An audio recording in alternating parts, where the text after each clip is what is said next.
테리 폭스라고 하는 18살 된 캐나다 청년이 있었습니다.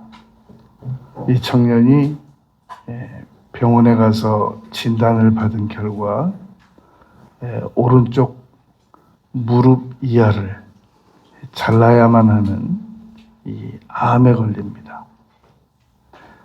정말 불운한 청년이었습니다. 그런데 이 청년은 그 상황에 굴하지 아니하고 의족을 오른쪽에 무릎 아래로 끼운 후에 마라톤을 시작합니다. 그래서 143일 동안 5,080km를 뛰었습니다. 그리고 그것을 전 세계에 공유하여서 암 환자들의 돕기 위한 기부 운동을 펼쳤습니다. 그래서 기네스북 사상 가장 많은 모금 액수인 300억을 모금을 받아서 이 암 환우들을 위하여 기부하였습니다. 이 에밀 브루너라고 하는 신학자는 이렇게 말합니다. 사람은 폐에 산소가 공급되어야 살 수 있는 것처럼 희망을 공급받지 않으면 살아갈 수가 없다. 그런 얘기를 한 적이 있습니다. 우리는 오늘 희망에 대하여 4가지를 생각할 겁니다. 첫 번째는 희망은 어떠한 난관 속에서도 결코 포기하지 말고 간직하고 살아가야 한다는 겁니다. 현재 상황에서 어떤 고난 가운데서도 현재 상황에서 내가 할 수 있는 일을 해나가면서 그게 미래에 좋은 일로 다가와질지 안 다가와질지 모르지만 현재 내가 할 수 있는 일에 최선을 노력을 다하면서 희망의 끈을 절대 놓치지 말아야 한단 말입니다. 여러분, 요한복음에서 베데스다 병자 38년 된 내용을 읽을 때 어떠한 관점으로 우리가 그 내용을 바라봐야 되겠습니까? 그 내용을 쭉 설명해 들어가다 보면 예수님과 그 병자의 대화의 이 핵심을 놓치기가 쉽습니다. 그 38년 된 병자가 치료받게 되는 과정을 우리가 보고 느껴야 될 중요한 요소 중에 하나는 희망은 38해를 지나서도 이루어진다는 겁니다. 38해 동안 아무 일도 일어나지 않았는데 38해 후에 그 희망이 이루어지게 된다는 것을 우리가 기억해야 됩니다. 내가 지금 가지고 있는 희망은 도무지 이루어질 가능성이 없어. 그러니까 차라리 나는 포기하는 게 나아. 그 시간에 차라리 희망 포기하고 다른 이 에너지를 가지고 그 에너지를 가지고 다른 일을 하는 게 더 나을 수도 있어. 라는 생각이 잘못됐다는 것을 증명해 주는 내용이란 말입니다. 아무것도 의지할 것이 없었고 물이 끓는 가운데 데려다 줄 사람도 없었고 제가 이스라엘 갔을 때 이 베데스다 연못을 직접 가봤습니다. 아주 지금 그 옛날에는 환경이 조금 더 나아졌겠지만 지금은 정상인들도 근접하기가 어려운 그런 장소였단 말입니다. 그러므로 우리는 희망을 어려울수록 더 강하게 붙잡고 살아가야 됩니다. 제가 지난 주일날 말씀드렸었습니다. 사람은 아무리 바빠도 고민을 한다고. 너무너무 바빠도 그 짬짬짬짬을 내가지고 고민에 깊이 묵상합니다. 그 사이에 우리는 희망을 붙잡단 말입니다. 우리가 일본에게 35년간 식민지하에 고통을 받았습니다. 그런데 우리나라가 포기했습니까? 우리는 이제 방법이 없어. 이렇게 살다 그냥 죽어야지. 우리의 후손들도 도저히 이 나라에선 빠져나갈 길이 없어. 우린 그냥 식민지하에서 살아야 돼. 그래서 만약에 우리가 살았다면 지금 전 세계에서 10개 안에 들어가는 나라가 될 수 있겠습니까? 일본을 따라잡을 수 있는 지금 이 품목들이 많은데 오늘 같은 날이 왔겠습니까? 이 히딩크의 국가로 잘 알려진 네덜란드는 16세기 때 80년 전쟁을 했습니다.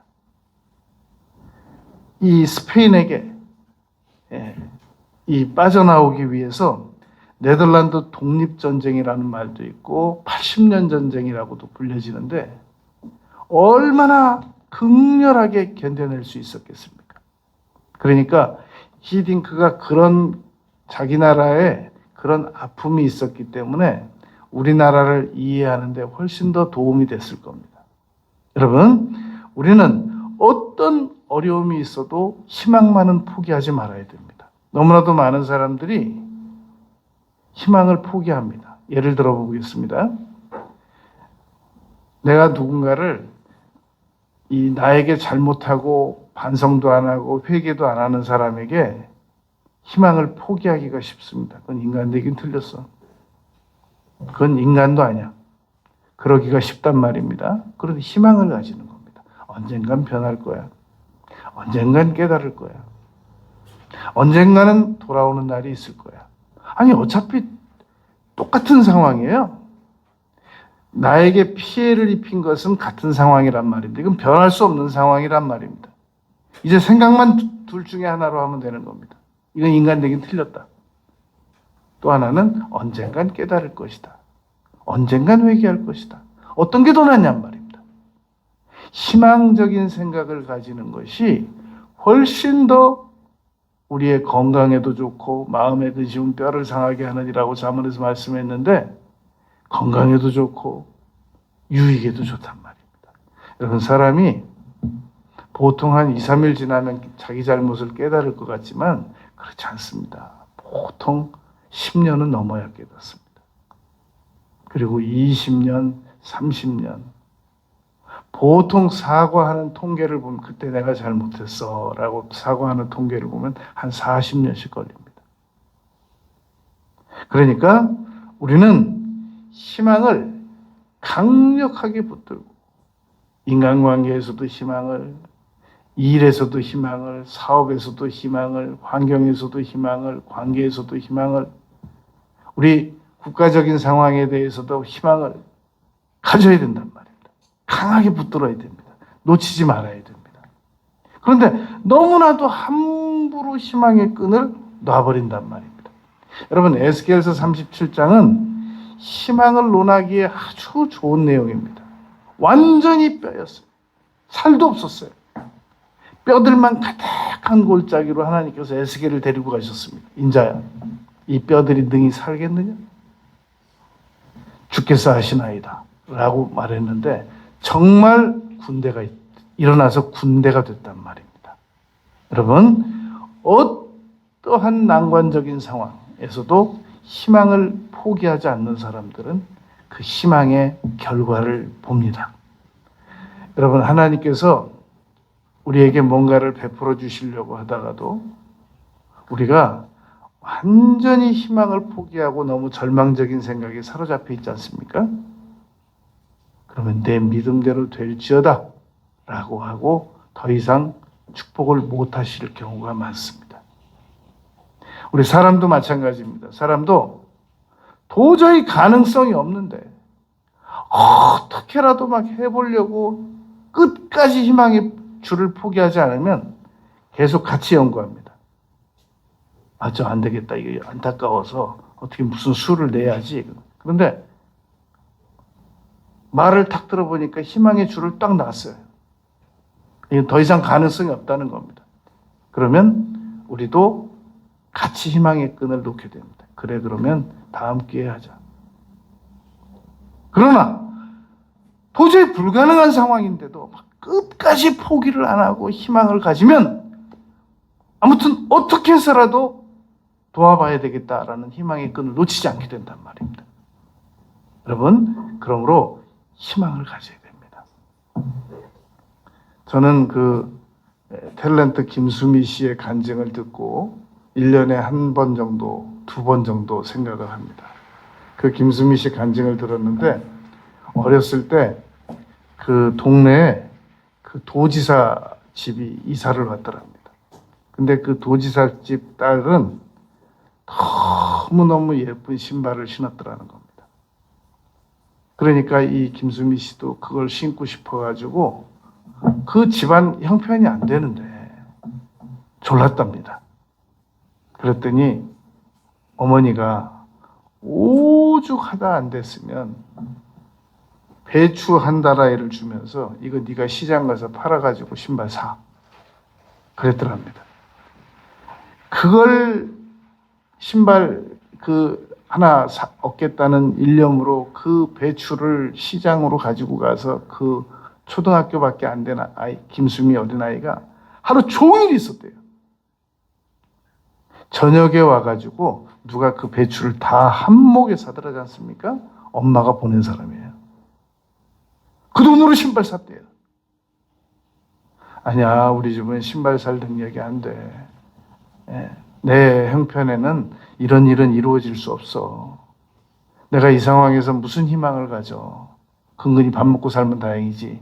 라고 생각을 하면 하늘은 스스로 돕는 자를 돕는다는 말은 포기하는 사람에게는 포기하는 대로, 희망을 가지는 사람은 가지는 대로 절대 하나님께서 포기하지 않으신단 말입니다.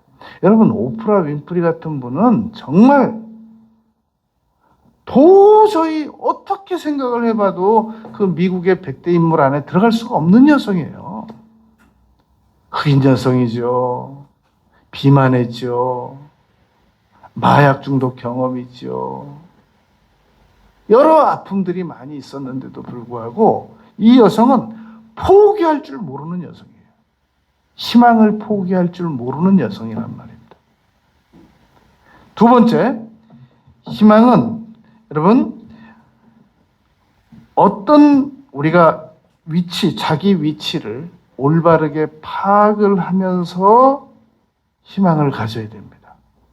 희망을 가지자고 하니까 자기 위치가 어떤 위치에 있는 줄도 모르고 무조건 분에 넘치는 희망을 가질 수도 있단 말입니다. 그런데 그 기준을 어떻게 정하느냐? 여러분, 한번 잘 생각을 해보세요. 우리가 우리 자녀가 소중한 건 맞아요. 그러나 우리의 자녀가 우리 가족들의 전체는 아닌 거예요. 그런데 우리가 우리 자녀들을 너무너무 사랑해 주니까 우리 자녀가 믿기를 지구의 중심은 나야. 우리 가족의 중심도 나야. 그러므로 나는 어디 가서도 모든 것이 나에게 맞춰줘야 돼. 왜냐하면 내가 중심이니까. 학교 가도 나는 내가 중심이어야 되고, 우리 반에 가도 내가 중심이어야 되고, 내가 어디를 가도 무조건 내가 중심이어야 돼. 그런 사고는 여러분 옳지 않단 말입니다. 나는 하나님의 전체적인 계획에 일부를 살다 가는 겁니다. 하나님은 태초에 하나님께서 아무것도 없을 때, 흑암이 공허할 때 세상을 창조하시고, 그리고 이 세상이 끝나는 날이 있단 말입니다. 알파와 오메가가 있단 말입니다. 그리고 우리는 곧 어느 사이에 일부분을 건강하면 70, 강건하면 80, 요즘에는 100세 시대니까 100세만큼 살다가 퇴장하는 겁니다. 그런데 지구 전체가 나의 중심으로 돌아가게 해달라고 하는 건 무리잖아요. 그건 너무 욕심이죠. 그건 너무 과대한 거죠. 그러므로 내가 이 상황에서 어떠한 역할을 해야 되느냐, 그리고 어떠한 역할만큼 만족해야 되느냐라는 것을 겸손하게 인정할 줄 알아야 된단 말입니다. 그 안에서 거기에 맞는 희망을 붙잡아야지. 지구 전체를 나의 중심으로 돌려놓고 희망을 붙잡으려고 한다든지, 이 사회 전체를 나 중심으로 다 뒤바꿔 놓고 희망을 붙잡으려고 한다든지, 그런 걸 보고 교만이라고 하고, 그런 걸 보고 과대망상이라고 한단 말입니다. 여러분, 내가 지하철 가는 시간에 맞춰야지, 지하철을 나 출근하는 시간에 맞추고 서 있으라고 그러면 그건 안 되잖아요. 비행기를 우리가 시간에 맞춰야지, 나 가는 시간에 비행기 대기하고 있으라고 그러면 그건 안 된단 말입니다. 그런데 우리가 하나님께 가끔 항의하는 걸 들어보면 이건 완전히 내 중심이에요. 그냥 그런 희망은 교만의 희망이란 말입니다. 여러분, 그러니까 내가 나댔다는 거, 그것을 겸손하게 인정할 줄 알아야 됩니다. 그래서 이 마태복음 8장에서는 문둥병자가 이렇게 말했습니다. 원하시면 저를 깨끗하게 하실 수 있습니다. 굉장히 소극적인 말 같잖아요. 그런데 하나님의 원하심, 계획하심이 그 안에 제가 치료받을 수 있다는 그런 계획이 포함되어 있으면 저를 치료해 주시길 바랍니다. 예수님이 답하셨습니다. 원하노니 치료함을 받으라. 깨끗함을 받으라. 그리고 그냥 말씀만 하셔서 가라 내 아들이 나았느니라, 가라 내 하인이 나았느니라 그러시던 분께서 굳이 나환 자에게 손을 대시며 가라사대라고 말씀하셨단 말입니다. 따뜻한 스킨십을 해주셨단 말입니다. 원하노니 치료함을 받으라. 여러분, 우리가 희망을 가질 때 나의 위치를 분명히 알고 하나님께 받아들이면서 인정하면서 구해야 됩니다. 기억하고 싶지 않고 상상하고 싶지는 않은데, 만약에 여러분 우리가 제2차 세계대전의 아우슈비츠에서 이 히틀러 시대에 우리가 태어났다면, 그리고 우리가 그때 가스실로 우리 부모와 자녀가 함께 들어가야만 했다면, 우리도 그 600만 명 안에 포함이 되어 있었다면, 그렇다면 그때는 왜 나를 이런 시기에 태어나게 하셔가지고 이런 절망적인 상황을 맞이하게 하였습니까? 라고 원망해서는 안 된단 말입니다. 그 상황에서도 또 희망을 가져야 됩니다. 그래서 그때 그 게스실의 벽에 보니까 그렇게 써 있더랍니다. 나는 그리스도께서 부활하신 것처럼 나도 부활할 것을 믿노라. 희망의 글이 적혀 있었더라는 겁니다. 여러분, 우리는 시대마다 환경이 다릅니다. 우리가 만약에 조선시대에 태어났다든지 그러면 우리는 그때 상황에 만족하면서 그때 상황에 맞는 희망을 가지고 살다가 가야지, 아니 내가 보니까 앞으로 2024년도 있고 2030년도 있는데 왜 이런 시대에 태어나게 했느냐고 원망을 하다가 살아가는 것은 그건 옳지 않은 태도란 말입니다. 여러분, 앞으로 지금 2024년인데 앞으로 2030년, 40년, 50년, 60년에는 그리고 2090년에는 놀라운 과학적인 환경 변화가 있을 겁니다. 옛날에 레오나르도 다빈치가 그 도화지에다가 뭐 달나라가는 갔다 오는 그림, 비행기 그림, 뭐 자동차 그림 여러 가지를 그려놨더니 그렇게 비웃음을 당했다고 그러잖아요. 우리나라도 1950년도에 어떤 사람이 마치 2000년대를 보는 것과 같은 그림을 도화지에 그리고 그렇게 비웃음을 당했다고 그러잖아요. 근데 그게 지금 보니까 다 현실이 된 거예요. 그러니까 여러분, 우리는 앞으로 미래를 살아가면서 2090년도를 살아가는 사람들은 하나님께서 그때 예비하신 그 사람들이 살아가는 거고, 우리는 지금 시대를 살아가면서 지금에 맞는 희망을 가지고 살아가야 된단 말입니다. 뭐 앞으로 좋아질 건데 지금은 이건 뭐야? 앞으로 뭐 로봇이 다 해줄 건데 뭐 지금 이건 뭐야? 그러면 안 된단 말입니다.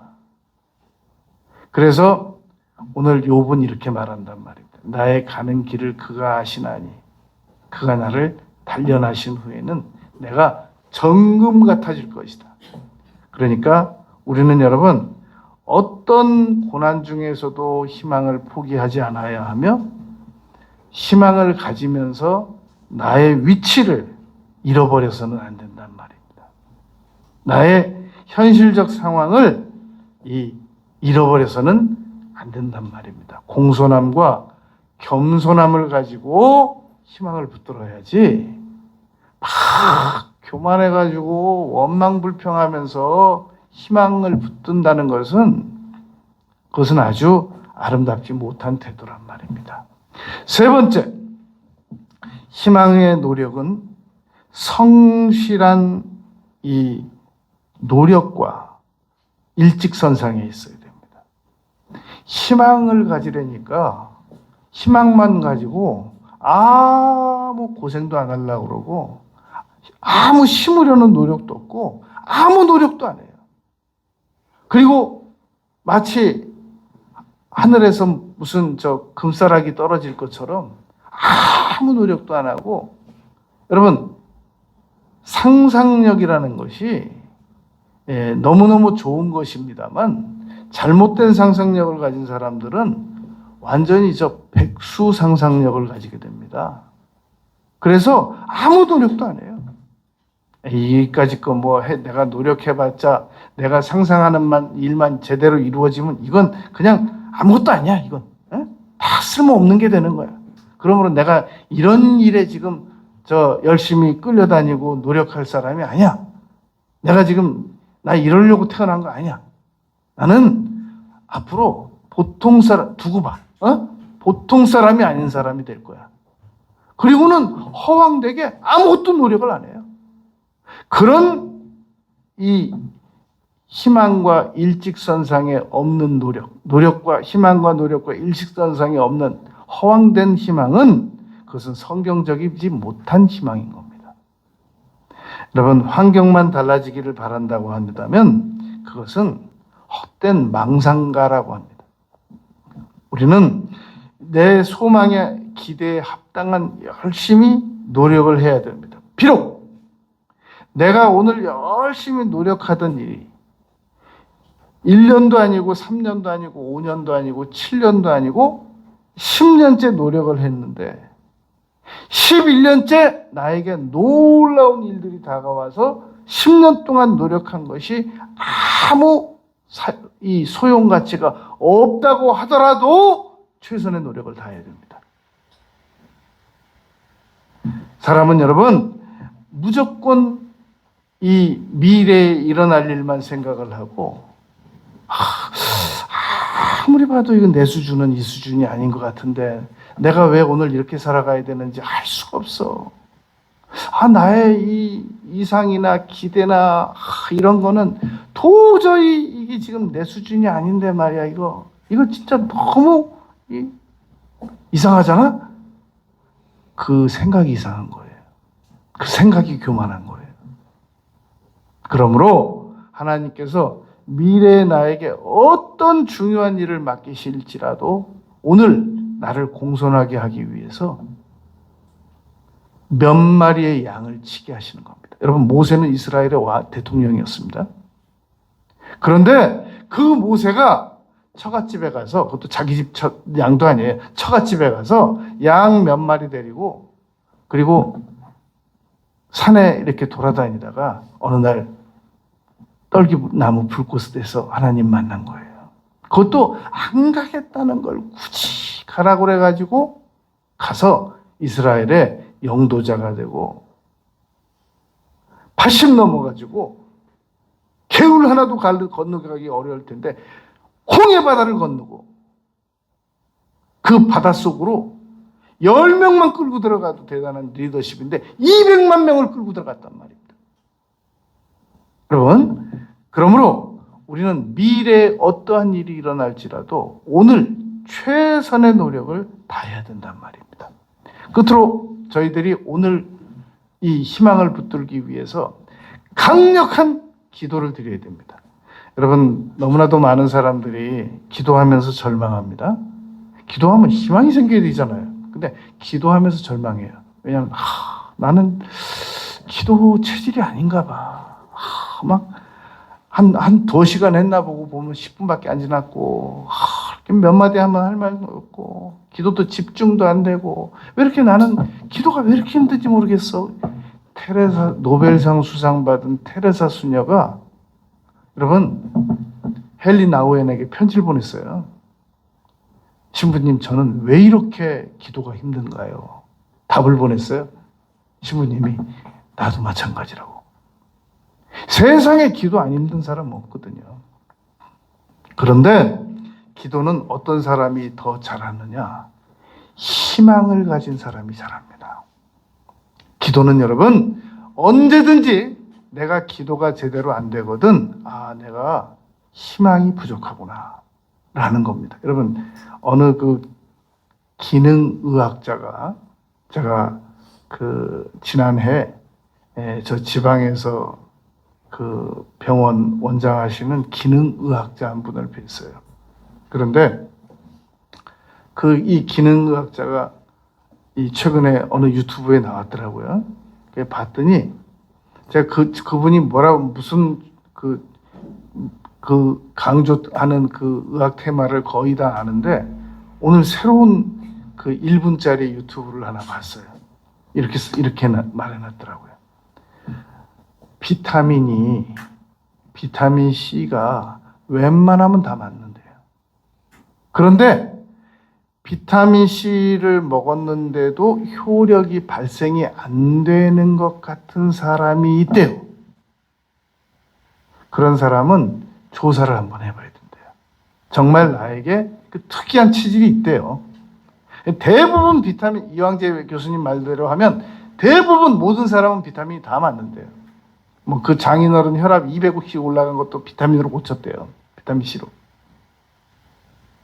그런데 특이한 체질이 있대요. 비타민 C가 안 맞는 사람이 있을 수가 있대요. 그런 사람은 조사를 해봐야 된대요. 그리고 거기에 맞춰서 먹는 것이 효율적이랍니다. 여러분, 기도는 일단 드리면 희망이 생기게 돼 있어요. 없던 희망도. 그런데 기도만 드리면 희망이 있던 희망도 사라지는 사람이 있어요. 그 사람은 기도 체질이 아니라서 그런 게 아니라 희망이 고장나서 그래요. 아무 희망이 없어서 그래요. 기도 드리면서도 지금 희망이 없어서 그래요. 그러니까 그 사람은 기도 방법을 배울 게 아니라 희망 올리는 방법을 배워야 기도가 됩니다. 이것도 제가 많이 지켜보고 내린 결론이에요. 하루 이틀 쳐다보고 지금 보고 제가 내린 결론이 아닙니다. 여러분, 영국에서 2002년에 이 BBC 방송에서 영국인 100만 명에게 이 설문조사를 했습니다. 우리 영국에서 가장 위대한 인물이 누구라고 생각하느냐. 100만 명 설문을 시작하자마자 추측 인물들이 막 나오기 시작했습니다. 가장 먼저 나온 사람이 셰익스피어였습니다. 그런데 예상을 깨고 1위로 등극한 사람이 있었으니 그분이 처칠이었습니다. BBC 방송국이 처칠의 고등학교 성적표를 공개했습니다. 고등학교 선생님이 적어놓은 내용입니다. 품행이 나쁘고 믿을 수 없는 아이다. 희망이 전혀 없으며 다른 아이들과 싸움질만 하는 문제의 아이다. 이게 성적표에 나온 내용이에요. 처칠. 그런 처칠이 그의 그 연설문 어록을 보면 결코 포기하지 말라 라고 한마디로 이 강연하고 내려갈 줄 아는 그런 그 분이었습니다. 그 처칠이 가장 열심히 했던 것이 육사 삼수. 육사 들어가는 것도 3번 떨어지고 들어갔어요. 그런 사람이 영국이 기억하는 가장 훌륭한 사람으로 셰익스피어를 제치고 역사의 기록이 남고 있단 말입니다. 어떻게 이게 가능했느냐? 기도드리는 사람이었단 말입니다.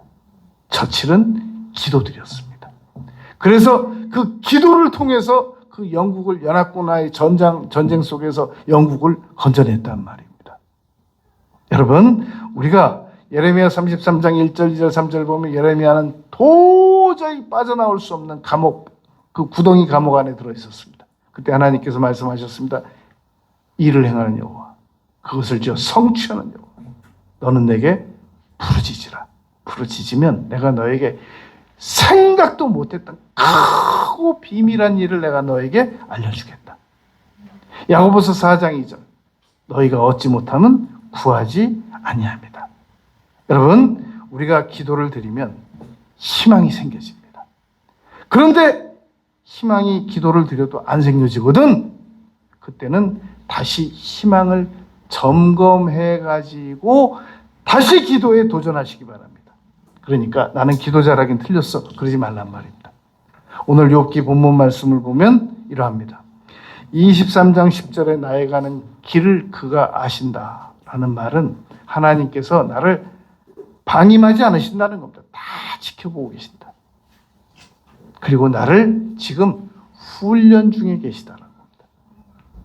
그래서 내가 지금 어떠한 일, 내가 미래에 나가고자 하는 방향은 이 길이 아닌데, 이런 수준의 것이 아닌데, 내가 이런 일이나 하려고 내가 지금 태어난 게 아닌데 왜 나를 하나님께서는 이대로 내버려 두시는가? 연단시키셔가지고, 여기서 연단시키셔가지고 정금같이 만드시겠다는 겁니다. 그런데 여러분, 10절 전에 보면 욥이 이런 고백을 하기 바로 전 구절에 보면, 그가 왼쪽에서도 만나뵐 수도 없고 오른쪽으로 돌아봐도 내가 만날 수 없고, 그 전 구절 8절에서는 내가 앞으로 가도 안 계시고 뒤를 돌아봐도 안 계시고 만날 수가 없다는 거예요. 하나님께서 나를 만나주지를 않으신대요.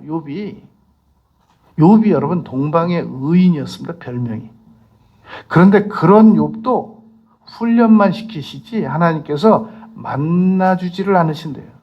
결과로 얻어진 게 뭐냐면 11절에 보면 내 발이 그의 걸음을 바로 따랐으며 내가 그의 길을 지켜 치우치지 아니하였고 내가 그의 입술의 명령을 어기지 아니하고. 여러분, 다윗이 시편 119편 이 92절에서 이렇게 말했습니다. 내가 만약에 주의 법이 나의 즐거움이 되지 아니하였더라면 나는 고난 중에 멸망했을 거다. 그러니까 하나님께서 다윗이라고 특별히 따로 독대시켜서 만나주신 게 아니라 말씀 보라는 거예요. 우린 자꾸만 하나님께서 그냥 놀랍게 나에게 광채나고 오셔서 좀 만나주시기를 바라는데, 한번 만나면 될 것 같아요? 만족이 될 것 같아요? 한번 만나면 지난번엔 만나주시고 왜 또 안 만나주시나? 제가 여러분 94년 12월에 충현 기도원을 갔어요. 그리고 그때 그 어두컴컴한 그 형광등, 그 방에서 기도드리다가 놀라운 영적 체험을 했습니다. 그리고 제가 그 후로 하나님께 여러 번 말씀드렸어요. 그때처럼 한 번만 다시 만나달라고. 수십 번 말씀드렸을 거예요. 그런 일은 일어나지 않았어요. 말씀으로 돌아가라는 거예요. 너는 그만한 그 체험으로 충분하니까 말씀으로 돌아가라. 말씀 안에 다 있다. 다윗이 여러분 하나님께서 특별히 여러 번 독대해 주신 게 아닙니다.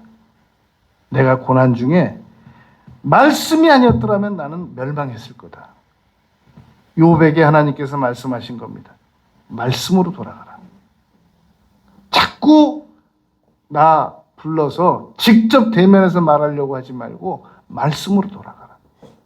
그래서 욥기에 보면 38장 이후에 하나님께서 욥에게 설명하십니다. 특별히 40장에서 너 허리띠 묶어. 너가 대장부처럼 대답해라. 너 바닷속에 대해서 아는 거 있어? 너 하늘 위에 대해서 아는 거 있어? 너 이 우주에 대해서 아는 게 있어? 너 왜 이렇게 똑똑해? 너 왜 이렇게 말이 많니? 그래서 40장에서 욥이 회개하는 겁니다. 내가 이제 회개합니다. 여러분, 말씀 따라가시면 하나님께서 그 말씀 안에서 우리를 기다리고 계십니다. 만나주십니다. 그러면 우리는 희망을 발견할 수 있습니다. 강력한 희망을 가지고. 여러분, 나 이제 얼마 안 있으면 죽을 건데 내가 무슨 희망이 있어? 죽는 순간까지 희망이 있어야 돼요, 사람. 남은 생애를 강력한 희망을 가지고 살아가는 우리 모두가 되시길 바라겠습니다. 아버지 하나님, 저희들이 희망이 약해질 때 희망을 더 강하게 가지기를 노력하겠습니다. 환경이 바뀌어지기를 바라는 이러한 억지 주장을 펼치지 아니하고 먼저 희망을 붙들겠습니다. 놀라운 변화가 다가올 것을 믿습니다. 예수님 이름으로 기도드렸습니다. 아멘.